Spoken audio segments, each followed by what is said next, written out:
कृष्ण पृष्ठाया भूतले श्रीमते भक्ति वेदांत स्वामी इति नामिने। नमस्ते सारस्वते देवे गौरवाणी प्रचारिणे निर्विशेषा शून्यवादी पाश्चात्यादेशतारिणे। जय श्री कृष्ण चैतन्य प्रभु नित्यानंदा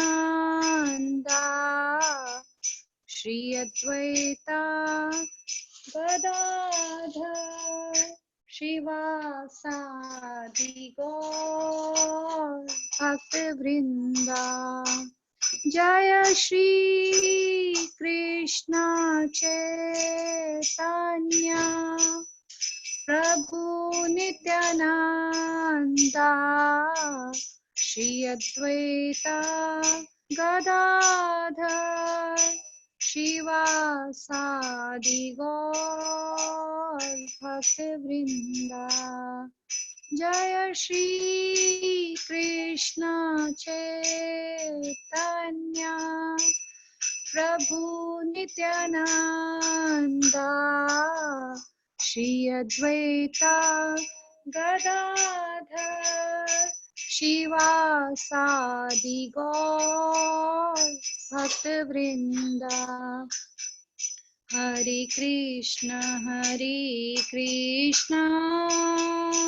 कृष्ण कृष्ण हरे हरे हरे राम राम राम हरे हरे। हरे कृष्ण कृष्ण कृष्ण हरे हरे हरे राम राम राम हरे हरे। हरे कृष्ण कृष्ण कृष्ण हरे हरे हरे राम राम राम हरे हरे। हरे कृष्ण कृष्ण कृष्ण हरे हरे हरे राम राम राम हरे हरे। हरे कृष्ण कृष्ण हरे हरे हरे राम राम राम हरे हरे। हरे कृष्ण कृष्ण हरे हरे हरे राम राम राम हरे हरे। हरे कृष्ण कृष्ण हरे हरे हरे राम राम राम हरे हरे। हरे कृष्ण कृष्ण हरे हरे हरे राम राम राम हरे हरे। हरे Krishna Krishna Hare Hare Hare Ram Rama Ram Hare Hare, Hare Krishna Krishna Krishna Hare Hare, Hare Rama Rama Ram Hare Hare, Hare Krishna Krishna Krishna Hare Hare, Hare Rama Rama Ram Hare Hare, Hare Krishna Krishna Krishna Hare Hare, Hare Rama Rama Ram Hare Hare, Hare Krishna Krishna Krishna Hare Hare, Hare Rama Rama Ram Hare Hare, Hare Krishna Krishna Krishna Hare Hare, Hare Rama Rama Ram Hare Hare, Hare Krishna Krishna Krishna Hare Hare, Hare Rama Rama Ram Hare Hare, Jai Radha Madhav Jai Radhe, Jai Radha Shyam Sundar Jai Radhe, Jaya Krishna Balaram Jaya Krishna Balaram, Jaya Vrindavan Dham, Jaya Vrindavan Dham, Jaya Gauranitai,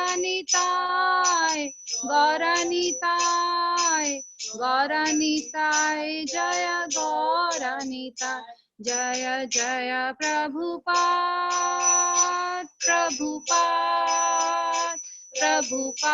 Jaya Jaya Prabhupada, Jaya Jaya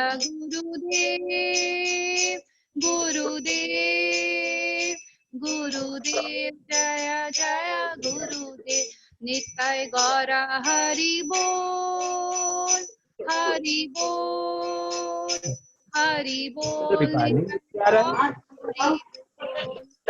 Nitai Gaur Premanande, Hari Hari Bol.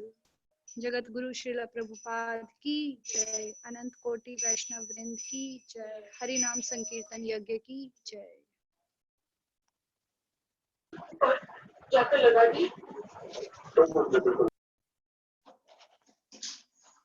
Hare Krishna. Thank you so much, Asha Mataji, for the nice kirtan. So we're just waiting for SrutaKirti Prabhu to come. So in a short while, Prabhuji will be here.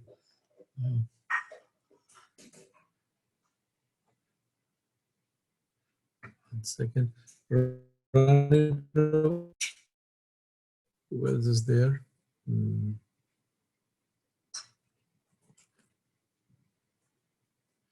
Rani Prabhu, you can just sing Jai Radha Madhav, or who can sing? Sita Mataji is there? Anita Mataji is there, Prabhu. You sing. You can sing Jai Radha Madhav.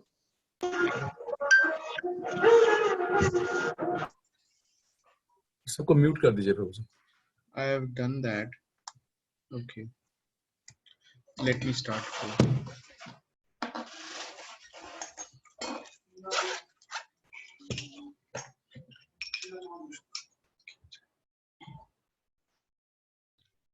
Am I audible? audible? Yeah. Jaya Radha Madhava Kunja Bihari Jaya Radha Madhava Kunja Bihari Jaya Gopi Jana Vallabha Girivaradhari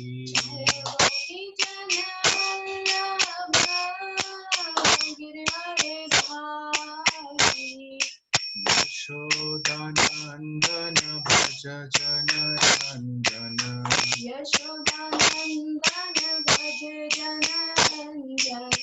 Yamuna Tira Vanachari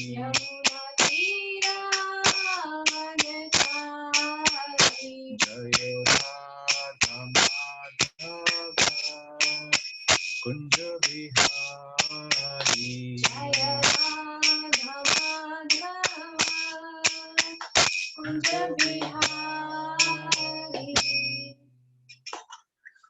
Prabhu Prabhupada ki jai, Krishna Vrinda ki jai. Hare Krishna. So, Hare Krishna. Hare Krishna, Prabhuji. So nice to get your darshan and association again. Thank you so much, Prabhuji. Thank you very much. It's important that we all get association at this time, huh? Yes, Prabhuji. Yes.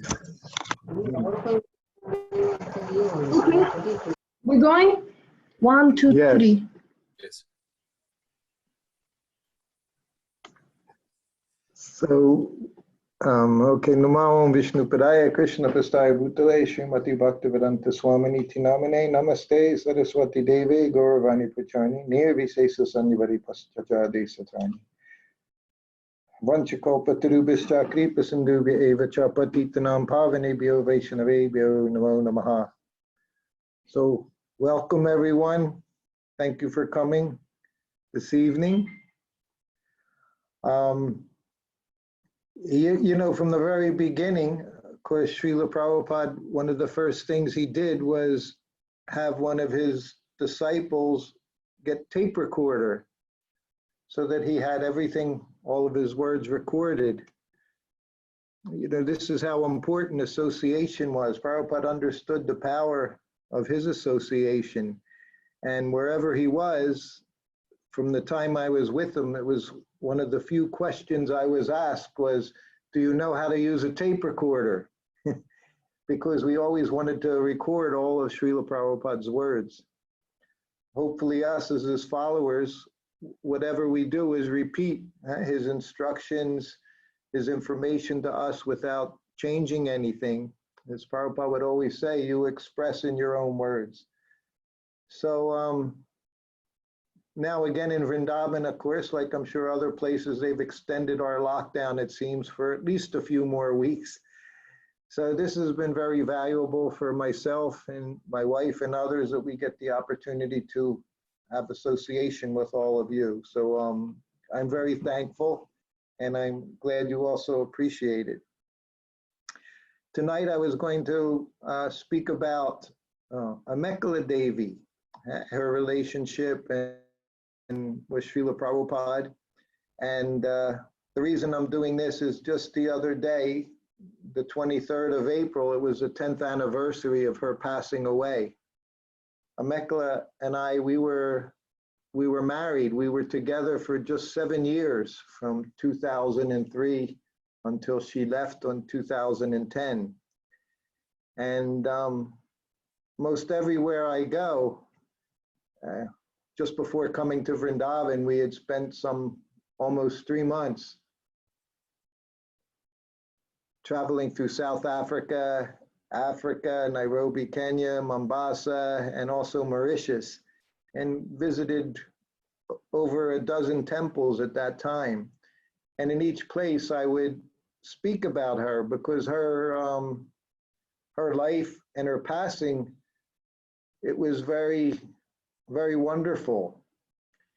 And is what we can get from this is, as Prabhupada told me, is that this Krishna consciousness process, it works. Amekala was a very special devotee. She was known, we had a Zoom meeting the other night, the 23rd, with her children, family, and friends. And with just a very short notice, some 24 hours, over 60 people joined this remembrance, this meeting about her. The reason they all joined is because she gave so much to everyone. She was a person that she cared about others. She would give anything to other people. If they needed food, prasadam, even though she didn't have much, she would give. And she looked after the children. She was always very concerned about the children and the ladies within the society, particularly those that were struggling as we traveled from one place to another.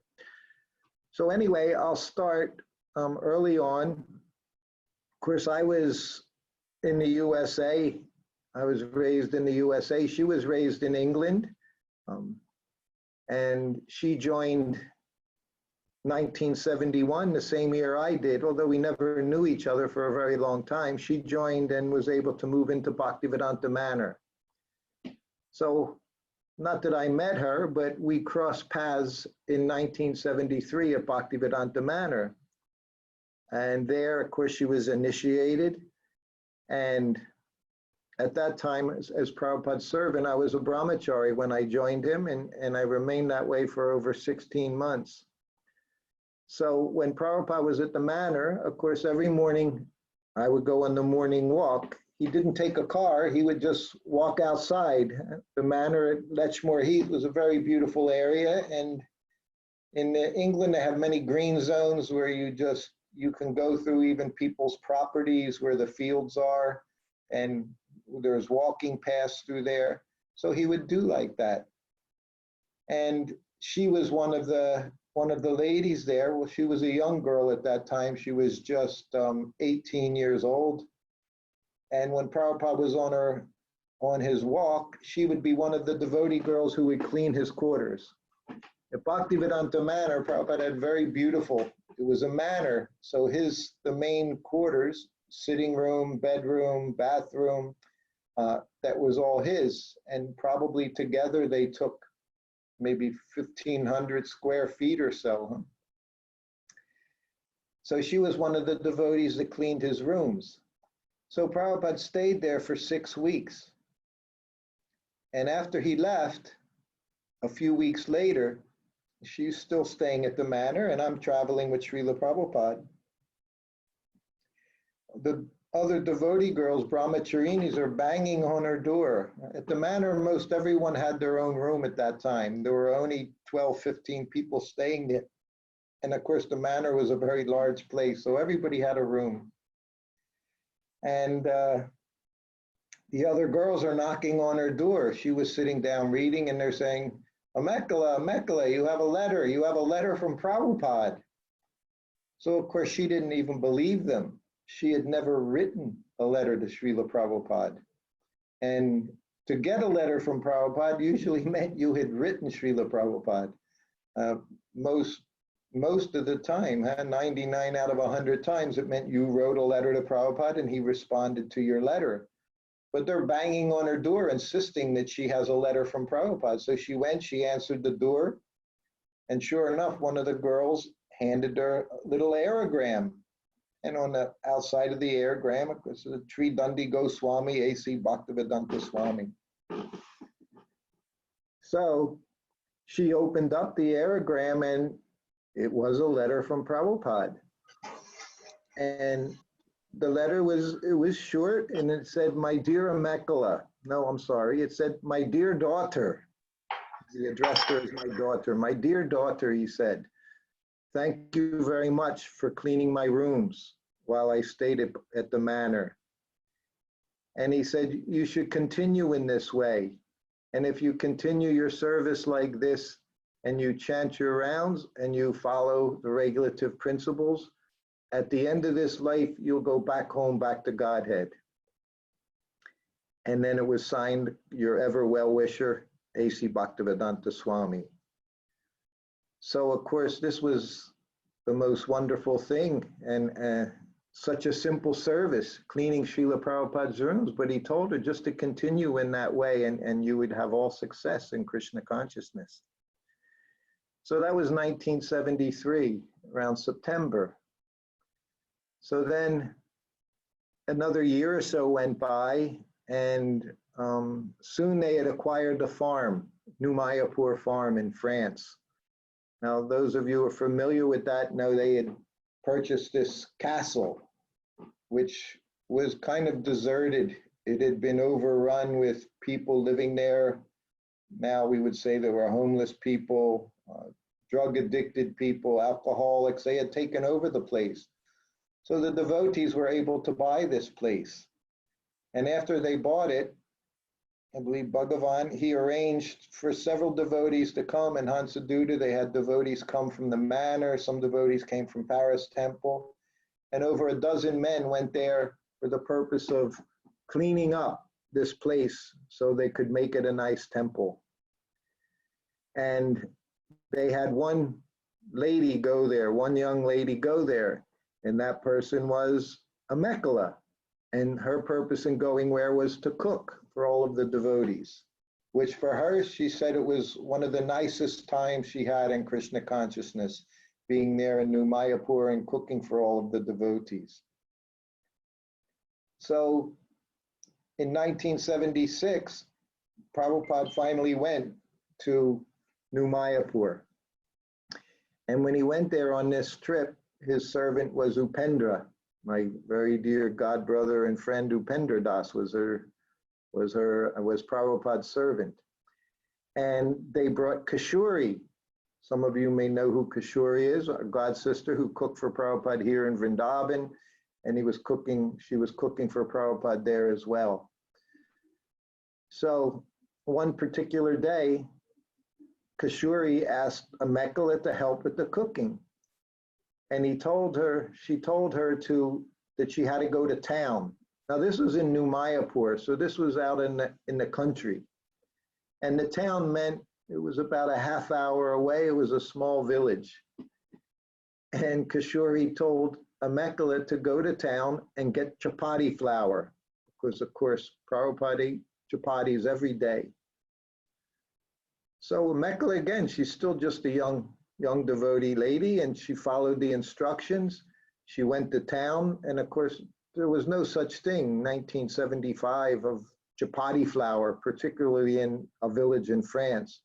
But she bought whatever flour she could get.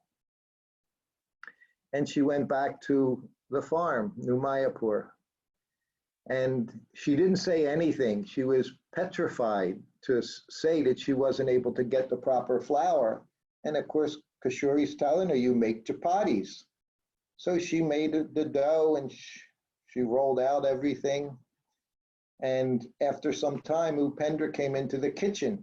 Now, Upendra was giving Prabhupada massage, so he's in his gamcha. He comes to the kitchen and he says to Kashuri, bring Prabhupada's plate now. You can bring the plate to his room. So immediately Kashuri turned to a Mekhala and said, you bring it to Prabhupada's room. You can do it.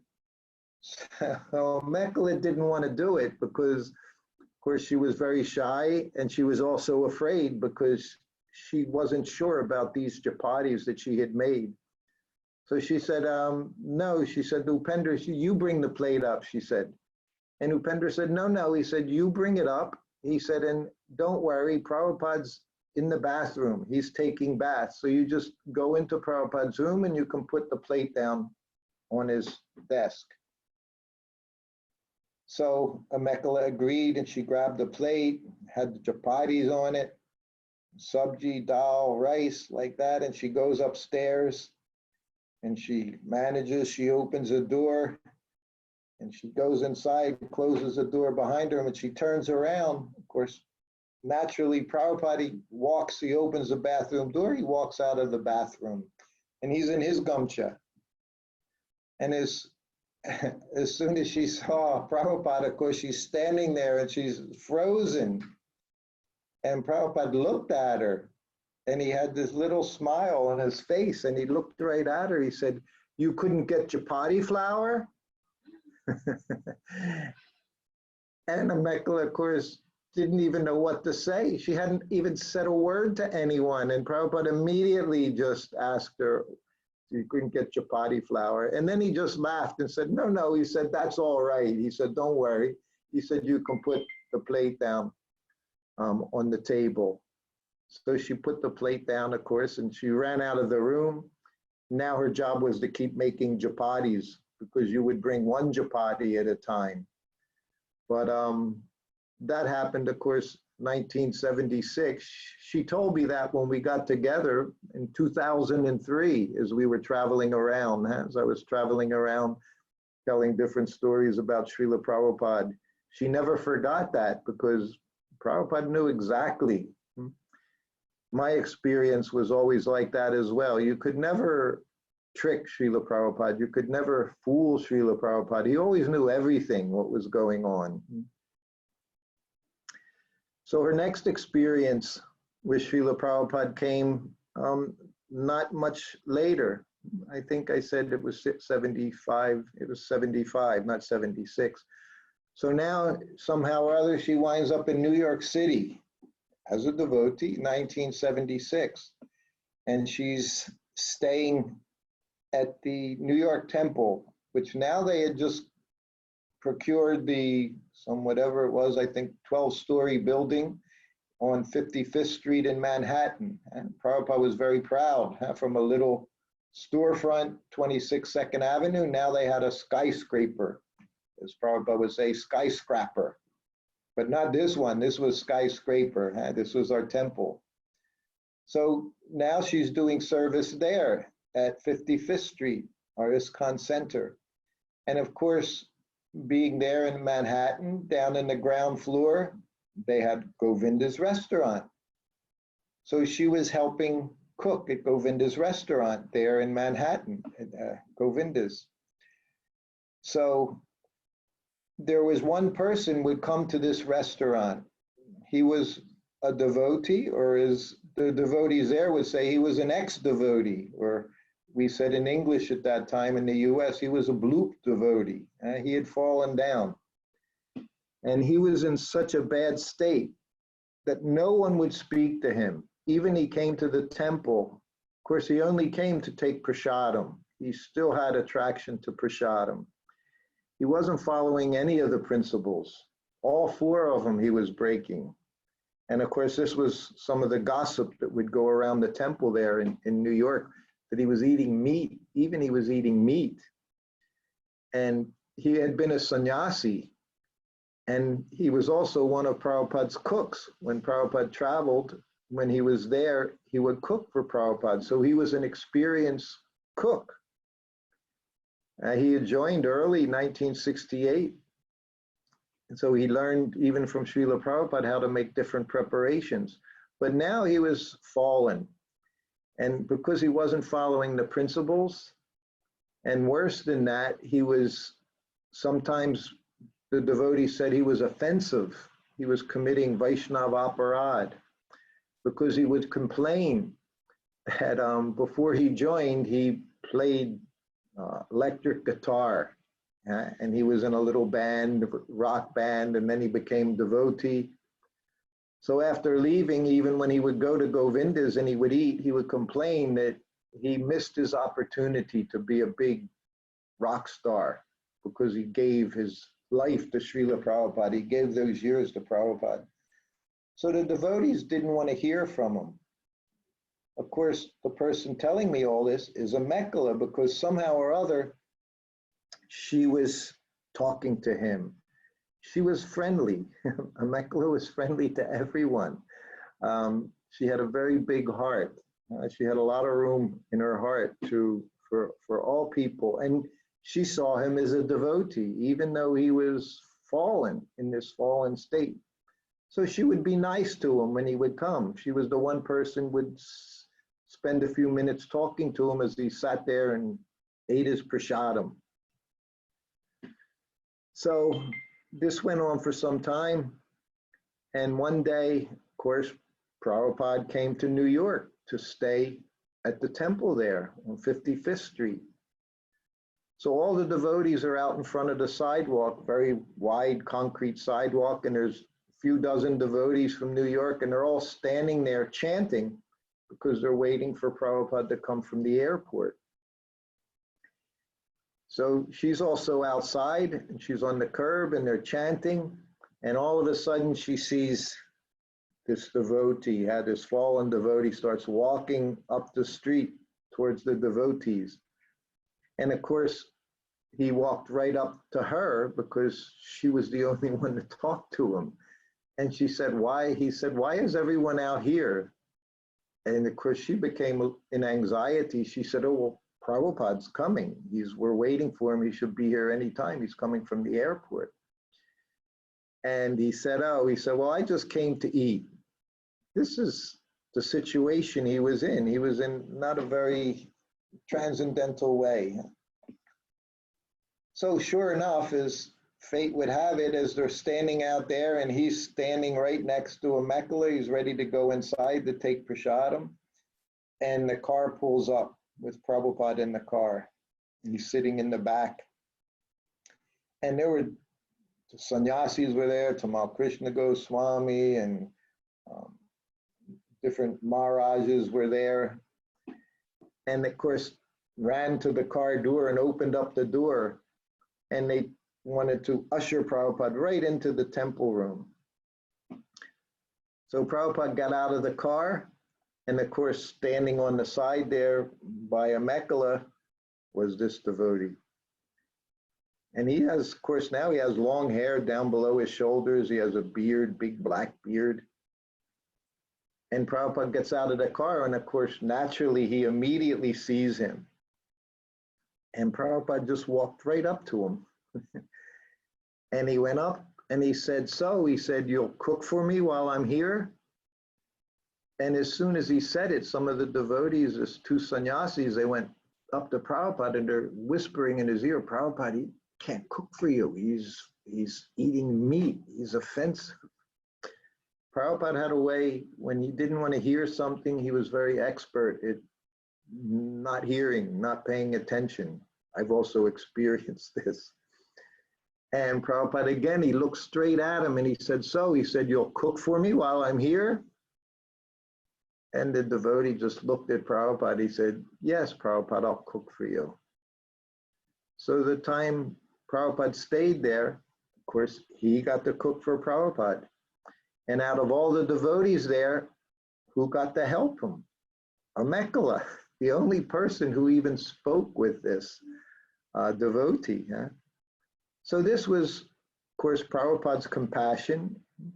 He pulled us all from this situation. And Prabhupada understood the only way to fix anyone fallen, we were all fallen when we came, was devotional service, again, to give the person service. And of course, Amekhala's compassion was able to give her the opportunity to cook for Prabhupada, which was most wonderful thing, to cook for Prabhupada. There's no more intimate service than actually cooking for your spiritual master, to give him prasadam. It's such a wonderful meditation, cooking for him. So that was 1976. So, of course, after that, again, I still haven't met her. It was many years later, 2003. Somehow or other, we got to meet in England at Bhaktivedanta Manor, and we got married. And it was a little difficult in the beginning. We were both Prabhupada's disciples. We had both been recently divorced. So kind of we stayed at the manor quietly, did some service. And then gradually, with her help, I finished my book, What is the Difficulty? Spending time in India. We were in Rishikesh and Vrindavan. And once my book was out, of course, based in Bhaktivedanta Manor, we started to travel one temple to the next, all through Europe. And then also started going to many of the festivals, Ukraine festivals, between 2003 and 2010, when she left. And as the years went by, of course, everything was very, very nice, huh? So and we traveled together everywhere. She would make all the arrangements and I would speak. And she always told these two stories, or two stories whenever we went to the different centers. And they were some of the most delightful stories. I would tell so many times about my being with Prabhupada, so many things, but these stories were very, very special. The devotees loved them very much. And then we were at a festival in Baltic Sea Festival. It was 2008, September. We were there for a week. And that festival was considered a small festival. There was maybe 500 or so devotees there. And one morning, we were at breakfast, and all of a sudden, she just looked at me and said, I had a dream. Prabhupada came in a dream last night. She said, I'm just remembering. She said, and he spoke. She said, she said, 30 years I've never had a dream about Srila Prabhupada. So I said, well, what did he say? And she said, well, he told me that we should accept all invitations for traveling and speaking because there's not much time left. And we just looked at each other. This was 2008, so she was just 54 years old. And we looked at one another and said, well, what does that mean? Rudy, nice to see you. And of course, neither of us knew what that meant. And then we started speculating, and it was 2008. So we said, well, maybe soon there'll be a war. You know, we've always thought of this for so many decades. Soon there's going to be a war. And then we won't be able to travel anymore. And then we said, well, maybe there'll be economic collapse. Same thing, won't be able to travel. And then she just looked at me and said, or maybe I'll be gone. And we looked at one another and kind of smiled and laughed and said, nah, 54 years old, another 20, 30 years, easy. It was very significant, that instruction, as you'll see as time goes by. He told us to accept all invitations to travel. And we did. We were anyway, but now even more focused. We would get an invitation from a temple, whether it was in Italy or Spain, Germany, France. We were going everywhere. We went to Pisa, Italy. We were in Rome. We were all over in Spain, the farm in Spain, the festivals in Ukraine, festivals in Russia. So we always accepted these invitations. And then some months later, she started to feel this pain in her left hip. So, and it didn't go away. Month, getting a little, hurting her a little more. It's a little troublesome walking. So, of course, she's in England. They have their NHS. So we went to the doctor, went to the clinic there, free clinic, and they never even took an X-ray. But somehow or other, the doctor told her that you have a torn ligament, and he advised that you have to stay off of your leg for some time. Otherwise, it's only going to get worse. So, of course, we took that advice. This was the beginning of 2009. So we took the advice. We're still traveling off and on. We'd spend time in England. We live just 5 minutes from the manor. Then we get an invitation and we'd accept it. And we go. It'd be a little struggle for her, not so bad. And in between, we go back to the manor and I'd take care of everything. We had to go up 2 flights of stairs to get to the flat. And then she'd just sit down, just lie in bed. And I had to start taking care of all the different household chores. And this went on and on for several months. Every month or so, we'd go back to the doctor. One Ayurvedic doctor, he started putting pins in her, acupuncture pins, and going to a therapist and he's yanking on the leg and nothing's working. Got to the point she's even lying down in the back seat as we went to the doctor. And some of the programs I would go to myself to let her rest, other ones she would go to because she felt like she had to go, that it was her duty, it was her service. So this went on May, June, July, August. So now I'm not seeking invitations. I'm just waiting for them to come. And then I'm also taking care of her. I'm having to do everything. We got to move into a new place, 3-story townhouse. She's living on the top. I'm running up and down the stairs. Of course, she's only on one floor. Having to help her bathe. I'm doing the cooking, the cleaning, the laundry. And I'm feeling kind of frustrated, thinking, this is not my service. This is, I'm a preacher. And here I am taking care of my wife in this way. And I was a little bit, I have to say, a little bit unhappy with my engagement. And one day I was preparing lunch. Of course, we offered everything. And then I would run up the stairs. I was going up and down the stairs many times a day. And while I was preparing her plate, I literally had a realization. I haven't had many realizations in my life, but I was struck with the understanding that changed my whole perception of what I was doing. And I remembered Prabhupada writing her, my dear daughter, and as all I could think was, she's Prabhupada's daughter. She's Prabhupada's disciple. She's given her life to Prabhupada. And my service at this time was to take care of her. That was my service. It was right in front of me. It was obvious.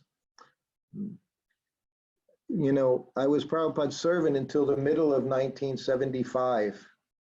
And then, of course, I left. 2 years later, Prabhupada left. And I went there for a few weeks, September of 1977, to be with Prabhupada here in Vrindavan. I was temple president of Hawaii. I was young and foolish. I didn't realize he was going to be leaving soon. And I went back to temple in Hawaii thinking I had an important service, temple president. Of course, then Prabhupada left. And amongst my regrets, that was one of my regrets, that I wasn't there for Prabhupada in those final months. There's several months at the end, I didn't get to take care of him 24 hours a day, like some of my godbrothers were doing. So now I was with Amekala, and she was struggling. Still, as all we knew was she had a torn ligament. That's all we knew. But she couldn't do anything on her own. But I began to realize that I was getting an opportunity to take care. She was my god sister. She was much more than just my wife. She was Prabhupada's daughter, his disciple, and she was my god sister. So I began to see things very differently and take care of her in a more happy way, being happy to do my service. I even remember making the plate that I would bring up to her look attractive, like I was preparing the deity plate. So this went on through all of 2009. At one point it was September, October, we went back to New Mayapur. She wanted to see New Mayapur. She remembered being there with Prabhupada.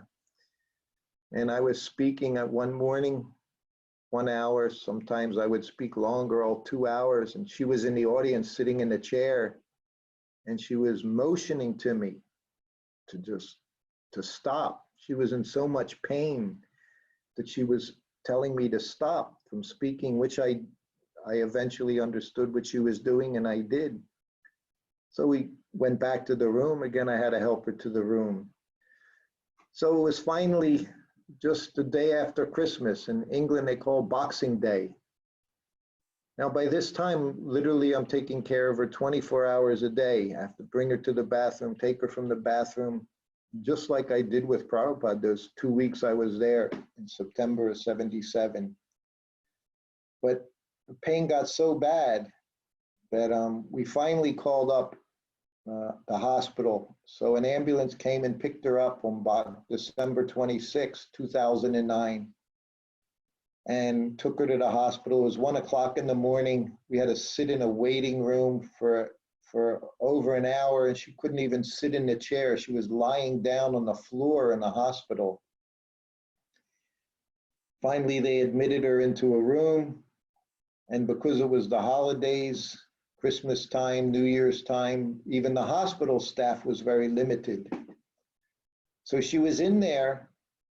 Immediately, they had to give her intravenous saline solution. She was dehydrated.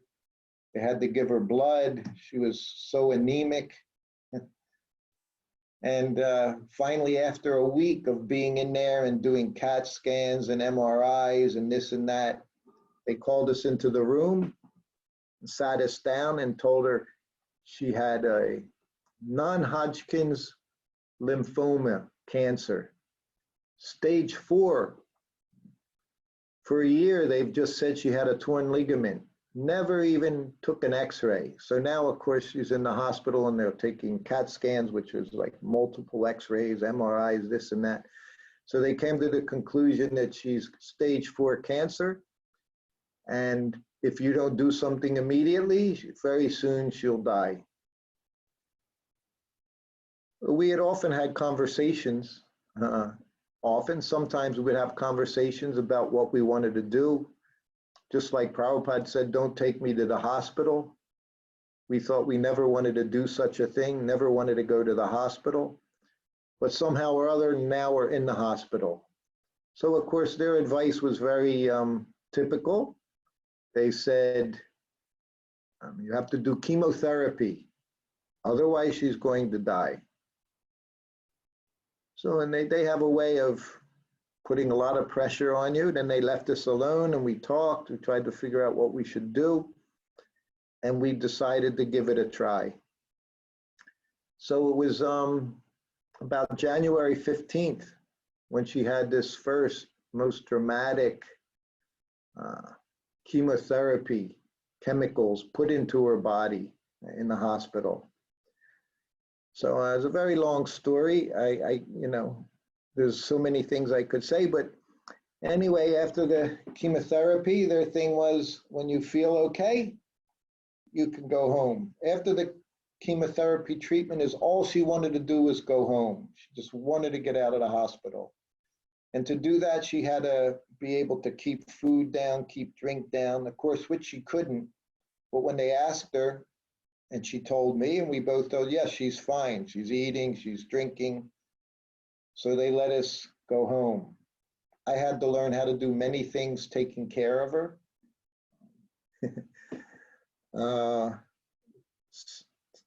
Things I never imagined I was doing.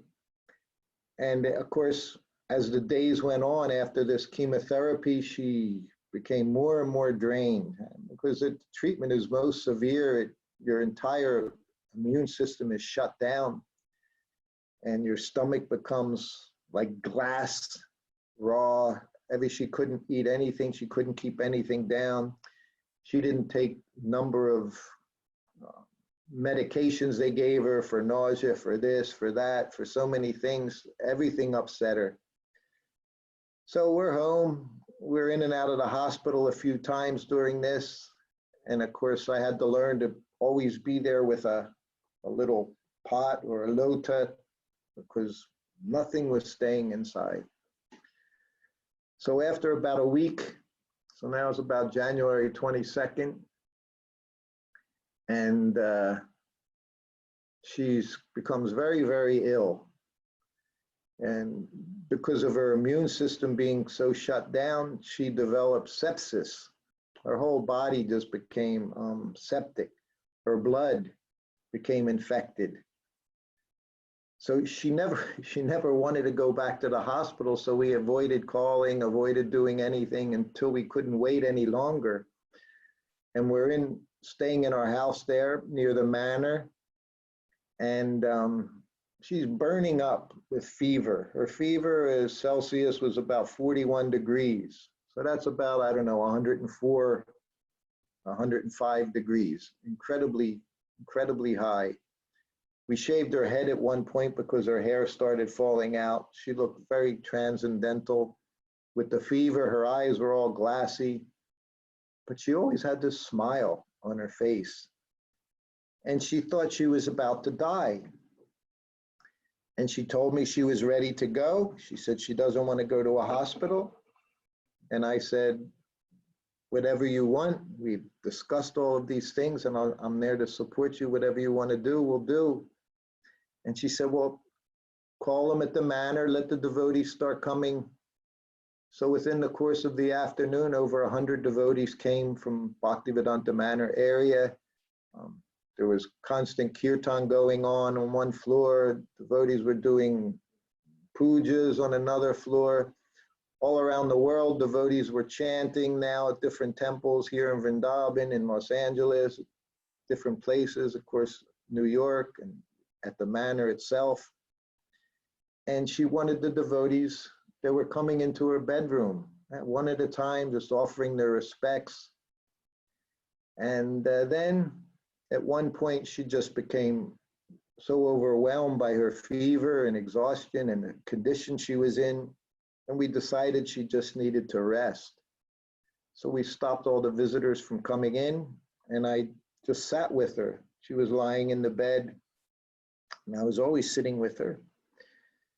And just kind of rubbing her bald head. And she closed her eyes. And when she closed her eyes, she started laughing. Just for a few moments, she was laughing, and then she opened her eyes. And I said, what happened? And she said, I just saw Prabhupada. She was so happy. She said he was standing before me. She said he was so beautiful. She said, and of course, just like we always saw Prabhupada, and like I always remember him in 72, 73, 74, so effulgent, golden, with his nice pressed cloth. She said he has a garland around his neck. She said, and he told me he loved me. She looked at me. She said, I always thought he was disgusted with me. She said, but he loves me. So then a few minutes go by and she closes her eyes again. Remember, she's very high fever. I'm thinking she's going to leave any minute. But she closed her eyes, and again she starts giggling. And then she opens her eyes. And now, of course, I had a pen and a paper, and I thought, this is not normal activities. This is special. I said, what happened? She said, she said, I think I was in Mayapur. She said, it looked like Mayapur. She said, it was very beautiful. She said, and there were these two young boys, beautiful boys, she said. And as soon as they saw me, they started laughing. And one of them looked at me and said, it's not your time yet. And they ran off. She said, I don't know. She said, maybe it was Lord Chaitanya, Lord Nityananda. I don't know, she said. So then a third time it happened. I'm sitting right on the bed, right by her, just rubbing her head, hot. And she closed her eyes, and again, she just started giggling. And then she opened her eyes. I said, oh, what happened? I said, what happened this time? She said, she said, it smelled beautiful. She said, I think it was Vrindavan. She said, I could smell some beautiful flowers and forest. She said, and there was a little blue boy. And he also looked at me and smiled and was laughing. And then he said, it's not your time yet. And he ran away. So then she was back, conscious. She had her sons there, adult sons, 3 of them. They came over the course of the afternoon from different places. So then they called for a doctor. Imagine a doctor came to the house from the NHS. He must have been in his 50s or so. And he did some tests. He took her temperature. And he looked at me and looked at her and said, she has infection. He said, and we can treat it. He said, she's not dying from the cancer, but she's dying from this infection. He said, if we don't treat it, she'll die. He said, but we can bring her to the hospital and give her antibiotic and she'll recover. Of course, and she looked at me and said, I don't want to go to the hospital. And then she looked at him and said, can you help me? And he looked at us both and he smiled a little. He said, I can't help you like that. And then she said, I don't want to go to the hospital. So then he said, oh, there's nothing I can do here. He said, he was very nice, real gentleman, English gentleman he was. So then he left. That was about 5 in the afternoon. So now there's discussions going on what to do, because he's saying go to the hospital and we can cure this infection. Of course, on the other hand, she's dying from the cancer, she's dying from the chemotherapy, and she's doesn't want to go to the hospital. And I kept saying, okay, it's okay, you don't have to go to the hospital. So anyway, around 11 o'clock in the evening, unbeknownst to me, they had arranged for an ambulance came to bring her to the hospital. So these burly man and woman come in, dressed up in their outfits and everything, from their van they had, ambulance, and they said, here to bring you to the hospital. She still didn't want to go, but we were kind of outnumbered. So they put her in the back of the ambulance. I'm sitting with her. We go to the hospital. By now she goes unconscious. So they put her in a room, IC room. They hook her up, saline solution. They hook her up with a very heavy antibiotic to get rid of this infection in her blood system. It's around 1 in the morning. So about 7 hours later, we're all there by the bedside, about a half a dozen of us, myself, sons, a few of her sons, and a few very close friends. And she opens her eyes and she looks at us. We're all just gathered around. And she looks at us and said, I have relevance. She said, I'm relevant because Krishna loves me. These were the first words out of her mouth. She said, I'm relevant. This was a lady who struggled very much in her life. Difficult marriage, difficult being a lady in Krishna consciousness. She was very intelligent, very caring. Before we got together, she was in child protection at the manor, heard so many things, saw so many things. It was very difficult. She just always cared. But she never thought that Krishna cared for her. She never thought that Prabhupada loved her. She thought Prabhupada was disgusted with her. But now it was completely different. She said, Krishna loves me. She's looking at us. She said, if Krishna didn't love us, why would she send these pure devotees? Why would Prabhupada be here writing all these books if Krishna didn't love us? She said, Krishna loves us. And then she said, tell everyone. She knew people were hearing about her situation. They knew her all over the world. She lived in England, she lived in New York, she lived in Los Angeles, she lived in Vrindavan. So everywhere she was known. She was known for her service, for her caring. And she said, tell them all. She said that I had a fever. It went up to 42 degrees. over 107 degrees, almost 108 degrees. But she came back. She said, "Tell everyone, I'm back," she said. And then she kept looking at us. She was in a different consciousness. She had left. She definitely had left that material body she was in. She saw things. She understood things. And she said, "Don't feel sorry for me."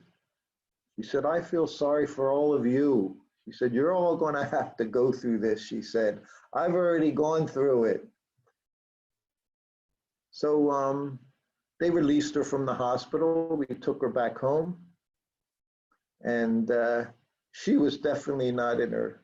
She was very, very different for some days. It literally took 3-4 days before she kind of came earthbound again. She was back in her body.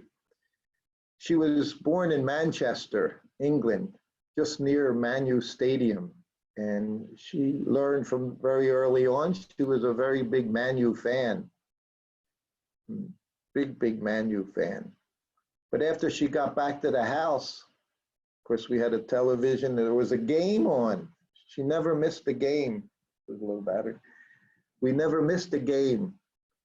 And one of her sons, her youngest, said, "Mom, the game's starting. Want to come see the game?" And she's like, "No, that's all right." It was at that point I understood she was definitely in a different world. She was a different Amekala.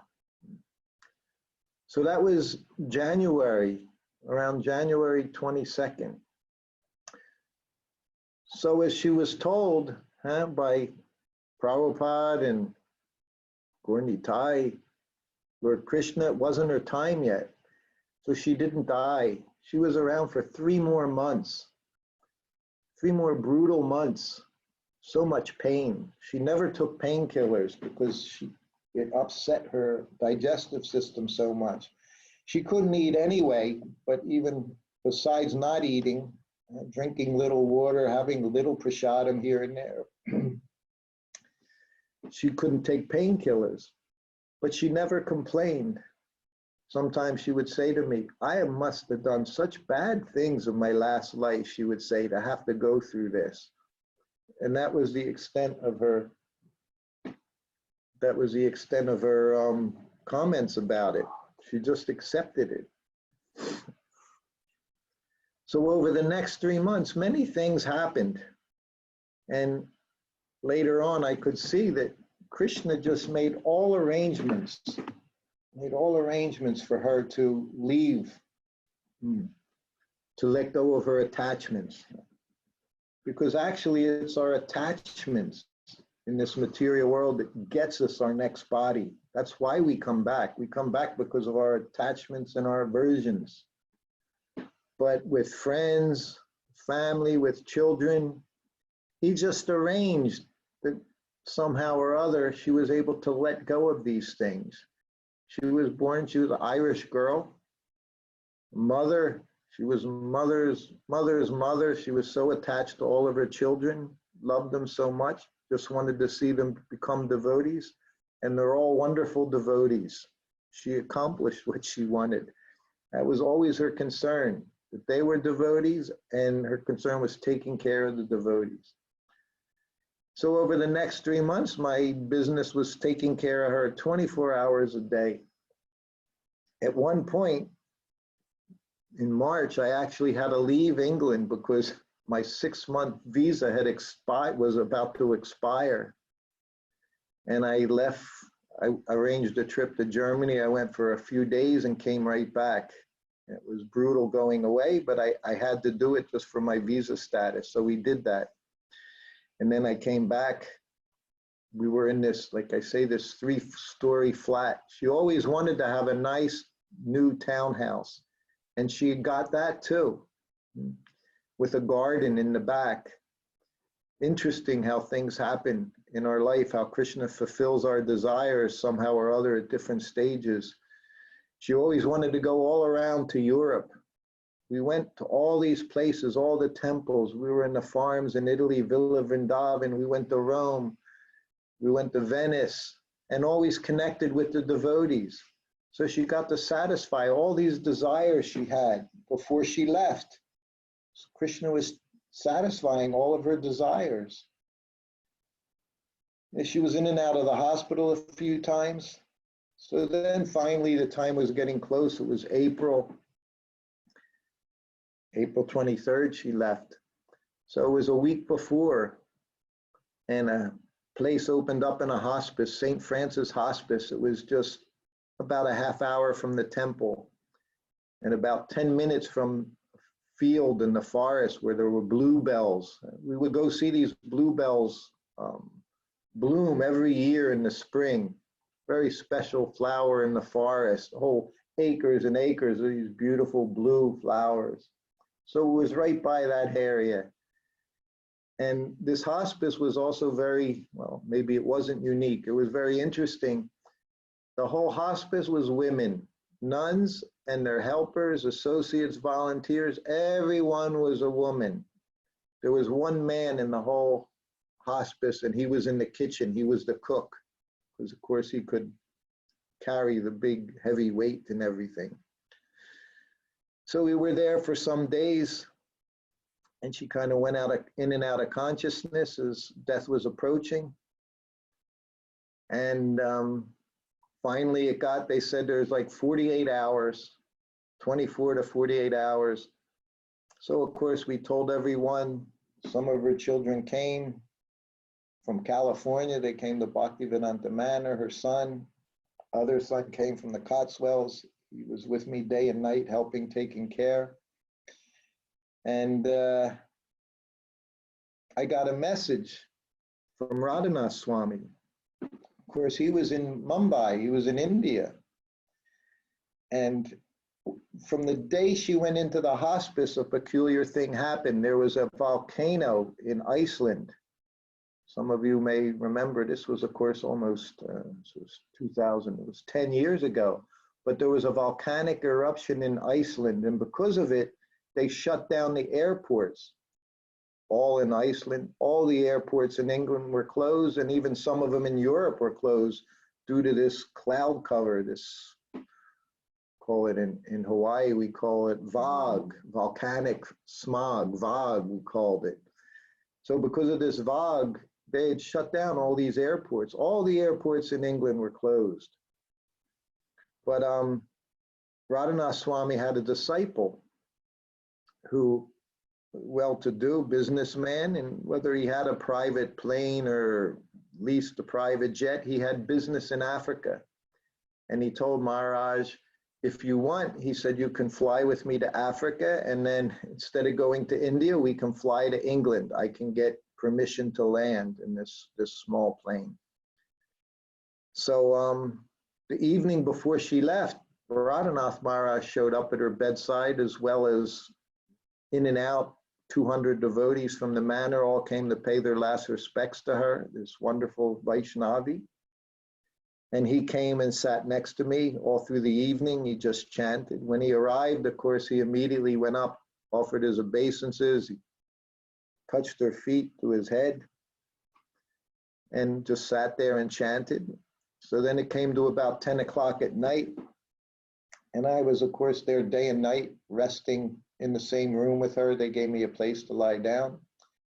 So I said I had to go take rest. And we had others leave, get rid of the crowd. And one of my godbrothers looked at me like I was crazy. He said, you're going to leave? What if she dies now, in the middle of the night while you're gone? And I don't know why, but I just said, it's not possible. She wouldn't do that. I said, I've been with her a long time, even through this illness. She always let me get my rest. I said, so I need to go rest. I said, and she's not going anywhere yet. And I went and took rest. Two of my god sisters, her friends, they stayed with her through the night in the room. And 5 o'clock the next morning on the 23rd, they banged on the door, said, SrutaKirti, they say it's close. Her heartbeat had started racing some. So they could understand that from that point, death is close. So we came back into the room. Maharaj came. Myself was there. Her sons, daughter-in-law came. So we're sitting there. And at around 5:55 in the morning, she took her last breath. It was very easy, and she just left very peacefully. Because of what had happened, her hip, the cancer, there's lymphatic cancer, of course, it goes through the lymphatic system. So her hip actually started breaking, her hip bone. So over the course of time, and when she was laying there, she assumed this position. And lying down in bed, you really didn't notice. But if you looked overhead, she looked like she had a mudra. A mudra. She looked like she was in a dancing pose. Her one leg was up. And that was her pose for the last several days. It looked like she was literally dancing. And so 5:55, Patita Pavana, astrologer, he did her chart soon thereafter and said it was right at the junction of Mangala and sunrise. So it was very auspicious, and it was the month of Purushottam, which is most auspicious month. We have a Purushottam month coming this year. And he also said the particular configuration of the planets is when Bhishma Dev chose to leave. He, of course, by his austerities, lying on a bed of arrows, he was able to choose his time of death. So he chose that particular time. So he said her time was just like that. The planetary configuration was the same. And of course, my feeling was that she also, it was laying on a bed of arrows for several months with what was going on with her hip as it was breaking. So she left at that time. So then her one son, her oldest son, he was with me, he was awake for 72 hours, taking care, helping me do everything. We were doing everything for her. Whenever she was in the hospital, she wouldn't let anyone take care of her except me. Even they would come in to give her sponge bath in the morning, and she would look at them very proudly and say, no, she said, you don't have to do it. My husband does it, she says, and he's better than all of you. So it was very sweet. It was very difficult time, but it was very sweet times. So then after she left, the devotees, Maharaj remained there chanting japa. Another devotee was reading Bhagavad Gita. And her son went to take rest for a little bit, her eldest son, Madhava. And after about a half hour, he came back and he said, I just had a dream about mom. He said, and she was dancing. This is what she was doing in her dream. She was dancing, he said, and she was jumping up and down, like several feet in the air, just jumping up and down. And she looked and smiled at him and said, now I can dance as much as I want. So then some more hours went by. The next day, I was home, and it was very difficult. I had been so busy, 24 hours a day, 7 days a week for over a year. I was rushing around all the time, rushing outside to buy things, getting back as quickly as I could in the car, rushing to the hospital when they didn't let me stay there so I could be there every day, a few times a day, staying with her in the hospital, staying with her at home, running up and down the stairs. And then she left. And all of a sudden I had nothing to do. So I went home, and of course I was crying and crying. And then I got on the computer and I had a letter the next morning. And it was from one devotee, I believe from Croatia. It was a disciple of Jayapataka Maharaj. She was a special devotee lady. She could see people, she could read people very well. She could see their auras. She could see the children in the womb and tell you you're having a son, you're having a daughter. She even saw Mekhala when we were there, late 2008. And she wanted to speak to a Mekhala because she saw something was going on in her. it wasn't good. She wanted to try to see it and try to do some healing. But Amekala refused at that time. Anyway, she wrote this letter. And in the letter, she said she was in her kitchen and she was preparing prasadam for Sankirtan. She was making sweets to distribute on Sankirtan. And from her bedroom, she heard someone calling her. And so she went to the bedroom, and there she saw Amekala in her subtle form. She saw Amekala just sitting on her bed. And Amekala called her and said, come. So she went. And Amekala said, she said, I was very confused in the beginning. She said, I was confused, but then she said, I heard the chanting. She said, I could hear all the devotees chanting all over the world. She said, and then the confusion went away. She said, but I want you to tell SrutaKirti to stop crying. Tell him everything is all right. This is what we prepared ourselves for. This is what we spent our life doing. This is what Prabhupada trained us, how he trained us.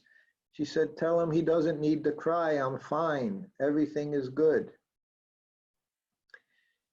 And then she stayed there, that girl, and then right after that, she said she saw Prabhupada come. Prabhupada had a little, like a briefcase.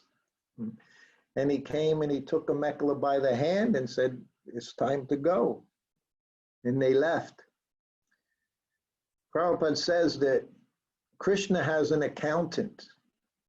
He says in one lecture, he takes accounting. He said the Yamadutas, Yamaraj, he takes an accountant of all the materialists.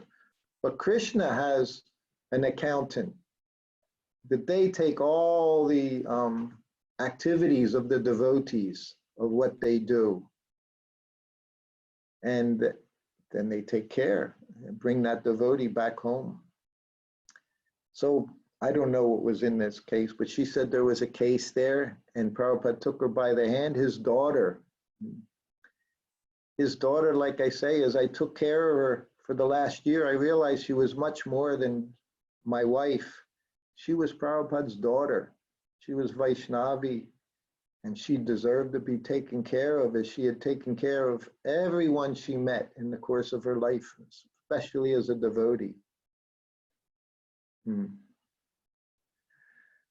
So anyway, a few more things happened after that, but I think we can stop here. Was there anything I missed out on? She was a very special soul. I listened to a class this morning. I've heard it several times now. I heard it this morning in the temple room as well. It was a class I recorded during Kartik in 1972 at Radha Damodar Temple. Prabhupada speaking from Nectar of Devotion, as he says, the summary study of Bhakti Rasamrita Sindhu. He said it's just a summary. He said it's 476 pages, he said. He said if we were to do verse by verse, he said it would be over 1,000 pages. But then he was talking about the three kinds of devotees, Kanishta Adhikari, Madhyama, and Uttama Adhikari. And he said, not that it's lower, he said, not that it's less service, but he said, Kanishta Adhikari, they see the deity in the temple, and they serve the deity very nicely. They offer their respects, they cook, they do everything for the deity. He says it's also absolute service. He said, not that it is lower service. He said, but their position is that that's what they see. He said, then of course, next level, Madhyama Adhikari, he said, they want to engage everyone. He said, and in particular, they like to serve the devotees. He said, they're very happy to serve the devotees. And of course, he said, this is even more pleasing to Krishna. So Amekala, she gave her life serving the devotees. When we traveled around, particularly the ladies and the children, they could sense her compassion. As we traveled through Eastern Europe and Russia, very often they would come up to her for her, instructions to learn how to survive as a devotee within our society. Particularly the ladies, sometimes they would struggle. Sometimes they would struggle with their children. Many times in those parts of the world, especially new devotees, we also did the same, very similar things. We would be so intense with our children, so fanatical, wanting them to chant rounds, wanting them to go to Mangal Arti. So these things were going on. And there were 3 cases, 3 times, different devotees, ladies, they came to her and they said, help us. My son, talking about sons, daughters, 7 years old, 8 years old, 6 years old, 10 years old. They don't want to do any service. And the parents, they would be very frustrated. And every time a Mekhala would say the same thing. She would say, just love them. She said, that's all you have to do. Don't worry about them becoming devotees. Just give them love. She said, everything else will come. And by the next time we would visit, a year later, 18 months later, they would come up to her. They would be so happy. One of them, I remember, she said, my daughter, she's making garlands every day now for the deities. She said, I didn't ask her to do anything. She says, your instructions were so wonderful. Her son was the same way. He doesn't fight me anymore. But she always knew just to take care, just to show love. When we got together, 2003, I remember one of the first things she said to me is, I just want to learn how to be a good human. She was so much more than that.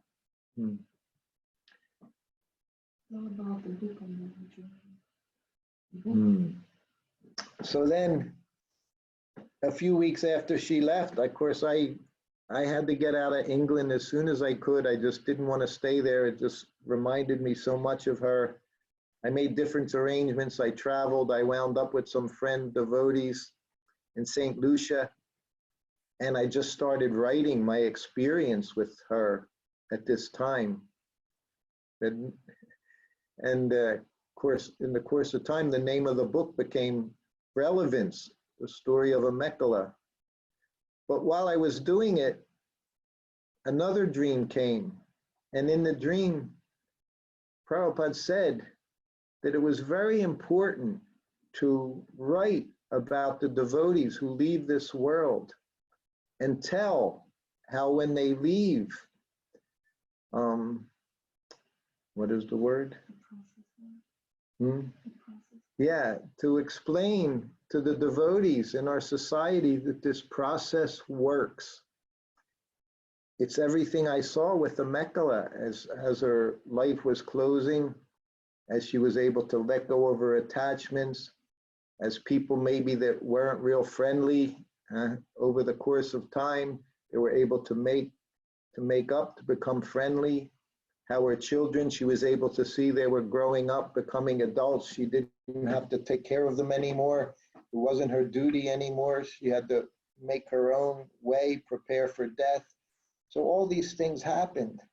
What to speak of what happened at the time of death, how she left, the time she left, the auspicious time of the day, the most auspicious month in the calendar, so many things. So Prabhupada said that I should write a book about her. He said, and tell her story. He said there should be lots of pictures. I even saw the cover of the book in my dream. I had already picked out the cover, but it was confirmed. And Prabhupada said it's very important that devotees understand that this process works. So those of you, some of you know over the years, you see so many devotees leaving. I know so many God brothers, God sisters, and they always leave in such auspicious circumstances. It wasn't so late, I could tell you another story about a God brother when I was in Hawaii, how he left in such auspicious way. After being away for 30 years, he came back to the Hawaii temple, just wanted to be the pujari. Just wanted a room, he said. Give me a room in the temple. He said, and I don't want to ever have to leave that room until I die. he had no idea 18 months later he was going to die taking care of the Panchatattva. So Prabhupada and Krishna makes all arrangements for his followers. So we should understand, this faith, it shouldn't be a blind faith. We should actually develop and understand that this is what's going on. Krishna is making all arrangements. Now, especially in this time around the world, what do we have but each other, the association of other devotees? We can't even leave the house, but we can associate here like this. Here at MVT, we get to associate with 24 devotees that live in MVT, but we get to associate with thousands of devotees. No one else we bother associating with. Who knows what Krishna has arranged for us? But we should have the confidence, whatever it is, we don't have any fear. I was with Prabhupada, very famous morning walk, 1975 in Mayapur, when he said, soon there'll be a war. So at that time, all the devotees, over 24 devotees on the walk, they immediately became very intense listening to Prabhupada. Prabhupada said World War III was going to start soon. Anyway, he said so many different things. He said preaching would be very good after the war. He said it would start between India and Pakistan, and the devotees are getting closer, closer. Prabhupada could see them getting all worked up about the war. So then finally he just stopped and he just pointed his cane up in the air and he said, we look up, if we see the bomb coming, we'll say, here comes Krishna. So there's no reason to be in fear and anxiety about anything that's going on. Krishna's making all arrangements. So it's getting a little late. I appreciate all of you giving me the opportunity again to have your association. I hope you can understand Krishna is making all arrangements. This process works. We chant our rounds, follow the principles, we do our service. Just like Prabhupada told his daughter, Amekala, you do these things, at the end of this life, you go back home, back to Godhead. It's a very simple deal for us to do. So thank you all. Thank you for all your questions there. If there's questions or comments, I can read, let me see. Cards, you can really know a lot about a person's life and character and seeing who comes to say goodbye. Yes. I didn't realize just how much she was loved until she was gone. Yes, yes. You take your parents for granted. I assume she would always be there. Yes, me too. Me too, Cards. Anyway, she is always there. As Prabhupada said, Vaishnava, they never die.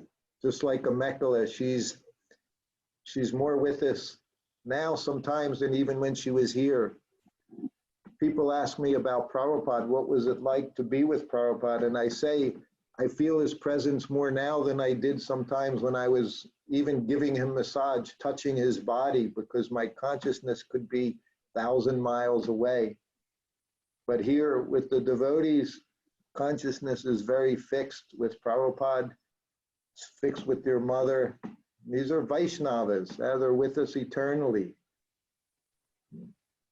Never the separation is there, but also that togetherness is there. Prabhupada says, when we go back, we will recognize all the devotees. We'll recognize them. And all this will just fade away like a dream. All right. Thank you all. If you want, I'll look at all these. I'll try to respond to some of these comments and things later on. And I think we'll be back tomorrow, Prabhu. We're having a session tomorrow evening. Yes, Prabhuji. Oh we no, have I'm very sorry. Actually, tomorrow evening I made an arrangement with some devotees in Alchest, Ukraine, who were saying they had no time other than that. So I promised them a class tomorrow evening. Oh, okay. Please forgive me. No problem, Prabhuji. We are so grateful, and it was such a heart-touching, session today, and to hear about Amakila Mataji. Thank you. Yes, that's it. Our business is one of the heart. It's not anything else. This Krishna consciousness is all about the heart. If we don't soften the heart, what is the point of all of this? There is no point if we become hard-hearted. We have to become very soft and loving. This is what Prabhupada, the first thing we learned when I joined the temple was everything was based on love and trust. So without those things, we're just wasting our time. We have to become lovers of Krishna, and we also become lovers of one another. We just try to help each other in our Krishna consciousness. Yes. Okay. Thank you all. Yes. We'll see you. We can do it again next weekend if you like. You let me know during the week, okay? Yes, Prabhuji, we can do next weekend. You can book Saturday, Sunday with us, Prabhuji. All right. All glories to the devotees and Gorgon. Thank you all for your company and coming. Hare Krishna. And then those who are watching on Instagram, but Instagram dropped the first part of the video, you can go on SrutaKirti Vishaka page on the Facebook. The recording will be there. So I will save the second part of it. And thank you so much for our family to be for being here. Kardama and thank you for joining. Madhava and All of you Vrini. who joined. I see many names here. Thank you for coming. It's so wonderful to be with you. Madhava said thank you for loving our mothers so beautifully. Madhava, thank you. Yes, miss travel again. You guys can share. It's shareable on the Facebook. If you want to share, you can share it on the Facebook. Jai, Mekala Mataji ki Jai. jai. Srila Prabhupada ki jai. Jai. All glories to the assembled devotees. Hare Krishna. Hare Krishna.